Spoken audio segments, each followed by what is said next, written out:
And that brings us finally tonight to the analysis of Shields and Brooks. Syndicated columnist Mark Shields and New York Times columnist David Brooks. Welcome, gentlemen. I want to go back earlier in the week, and let's start with guns.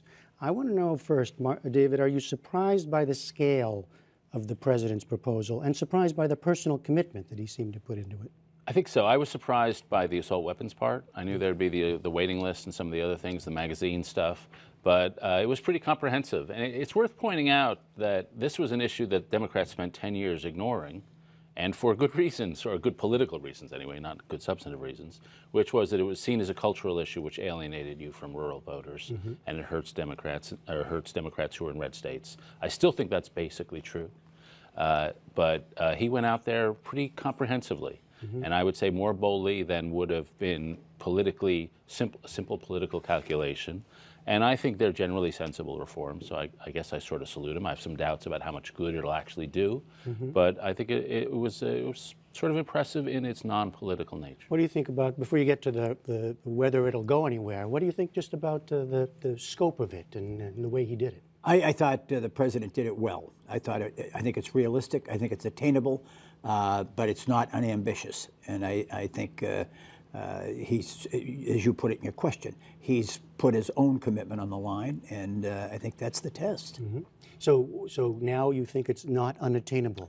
I should put that positively. Sure. You think it's attainable? I don't know. David described the history and the context of it, but you know, I do think that Newtown changed it, and I think Newtown changed it in a way that none of us really understands, and it's because of the victims and the teachers. It's just that setting. It's just it's such an absolutely unimaginable setting, and I just at a personal note. On April 9th, 1968, I was in Ebenezer Baptist Church when Martin Luther King's funeral, a remarkable event. And 2 months later, I was working in California in Robert Kennedy's campaign when he was shot. Martin Luther King was 39, Robert Kennedy was 42. That's the 42 years after their being shot. 1,260,703 Americans died in firearms, by firearms, in the total history of the United States, in every war, from the Revolutionary, all the way through both wars. 659,000 Americans have died in combat, twice as many in 1/5 the time. And I think the president has the capacity and the standing at this point to make that case that this is an American exceptionalism. I mean, when we have 4 times as many people killed in this country as in the next 21 richest countries in the world, well, but in 1 year. You can cite the numbers, and yet the NRA and other opponents came out ahead of this to say nothing would happen. They came out the minute he was done speaking, and then the White House says, yes, it's going to be hard, but we think we might be able to do something. First, it's always striking how young they were, FDR. I mean, MLK and but listen, I support all the laws. If I were a member of the Congress, I would vote for it all. But the data is very problematic for the proponents. We've had terrible research, in part because the NRA prevents good research. But the research we have does not suggest these things make a huge difference. We've had a big bill in '68, we've had the Brady bill, we've had other bills. In general, when you look at the broad survey of the research, it's very hard to see big differences. There are some areas where you do see differences. Some of the magazines do reduce in mass killings. But the level of murders, it doesn't really change much. Where I think it's most fertile to make progress, most gun violence is suicides. And if you could, and a lot of those suicides are impulsive, and if you can delay the people's access to guns by a week, you really can do potentially some good in preventing some suicides, especially senior citizens. So I think there's some possibility. The danger there, again, and this is all problematic, most people who kill themselves with guns do with handguns, which are not really under discussion here. And so the social science data, I think, is reasonably sign that not that it doesn't work, but it doesn't work a lot. But what's your sense of whether the White House understands the politics of this? I mean, whether there's still many questions about the effectiveness. I mean, the effectiveness of the law, but then there's the politics. To question whether Barack Obama and those around him understand the politics, I think, is like asking whether Henry VIII knew anything about food. I mean, these are people who have mastered. I mean, he was reelected President of the United States with over a majority of the vote, with an economy that can only be described as suffering and troubled. So he understands the politics of it. He knows that it's an uphill fight. But the reality is, and what police officers will tell you as well, police chiefs in particular, is it is the impulsive act, and it's the idea of multi-deaths at a time, which is what a gun can do. I mean, it's not violence, but we have changed the culture in this country as far as smoking is concerned. I mean, when I was a PFC, cigarettes were $2 a carton.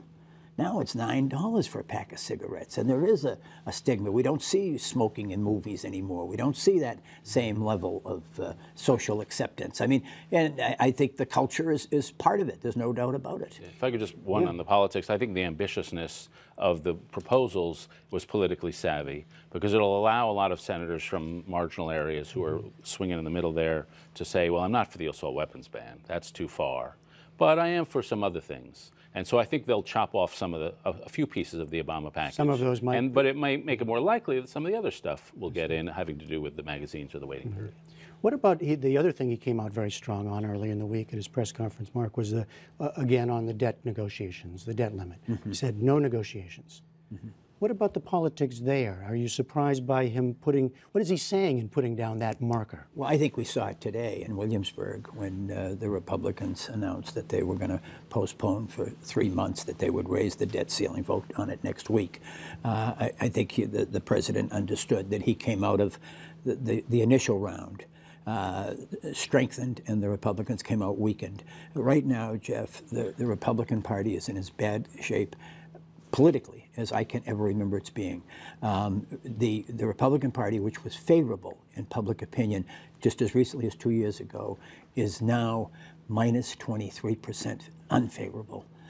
John Boehner, who was favorable, has dropped to the point where he's 19% unfavorable in public opinion polls. This is the lowest ever recorded in the history of the Wall Street Journal NBC poll. So they had to get off this. They couldn't face this fight again.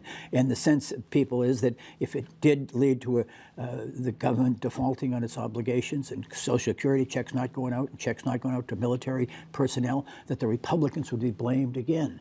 So I think the president understood the advantage he had, and he played it. And the Republicans understood their own situation in today's action? The professionals did. John Boehner did. And I think what we've seen in today's action was John Boehner working his will. And I think that to the extent there was rebellion in the party, I think he's pretty much controlled it.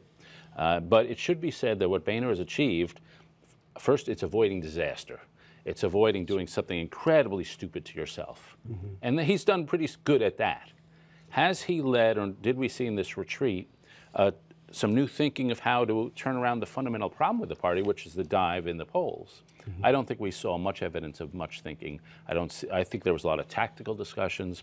We haven't really seen a party really begin to internalize the need to change. And as good as I think Boehner is at averting catastrophe for his party, I don't really think he's the guy who's going to sort of recover the party or who's going to provide fresh thinking. And we've seen precious little of that. So I'd say that the next 2 years will be worse for the Republican Party than the last. Well, you're calling this a retreat and it's a 3 months extension. I mean, it doesn't resolve anything, right? It just pushes it down the line. No, but it said that the confrontation didn't work the first time, and it wasn't going to work the next time. I think that's really what comes out of this.